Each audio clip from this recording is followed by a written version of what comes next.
Hello বন্ধুরা, তোমরা সবাই কেমন আছো? আমি ভালো আছি। দেখো চলে এসেছি একটা নতুন ভিডিও নিয়ে। এটা হচ্ছে অঙ্কন প্রতিযোগিতায়। এখানে আমার মেয়েও অংশগ্রহণ করেছে, কিন্তু সকলেই খুব সুন্দর অঙ্কন করছে। কি সুন্দর লাগছে দেখুন, ছোট ছোট খুদেদের হাতের রং ছোঁয়া পেয়ে যেন ছবিগুলি আরও সুন্দর হয়ে উঠেছে। কি সুন্দর অঙ্কন হচ্ছে, ছবি শুরু হয়েছে। আমি তাও একটু ভিডিও করে নিলাম এর মাঝেই।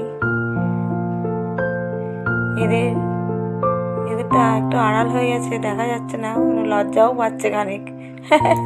ঠিক আছে, চলো আরো দেখি। কি সুন্দর লাগছে, ওই যে সাদা ড্রেস পরে আমার মেয়ে, এটা আমার বান্ধবীর মেয়ে, মাথাটা এতটাই নিচু করে আছে, অঙ্কনটা দেখাই যাচ্ছে না, ছবিটা কি আঁকছে। ঠিক আছে, আবার আসছি ওর কাছে।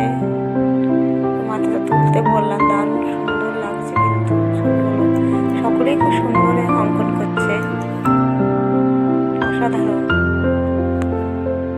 এত ছোট ছোট বাচ্চারা যে এত সুন্দর অঙ্কন করতে পারে, না দেখলে বুঝতেই পারতাম না, যেহেতু নিজের তো বাড়ি না। কি বাজারে বাড়ি নাকি এটা বোঝা যাচ্ছে না, আসলে রঙের ছোঁয়া কোনো দেয়নি তো, জাস্ট স্কেচ করেছে ওটা। সুন্দর আঁকছে সকলেই, তো সকলকে একটু দেখিয়ে নিলাম। খুব সুন্দর লাগছে।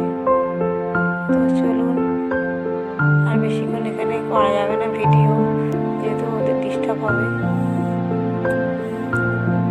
দেখি এখানে কি করছে, দারুণ সুন্দরই লাগছে। খুবই ব্যস্ত, মনোযোগ দিয়ে অঙ্কন করা হচ্ছে। অঙ্কনটা হয়ে গেল, দেখে নিল। এত সুন্দর অঙ্কন করছে, খাতায় আবার পায়ের ফাঁক দিয়ে ঢুকে যাচ্ছে। খাতাটা সরিয়ে নিতে পারবো, জামা ঠিক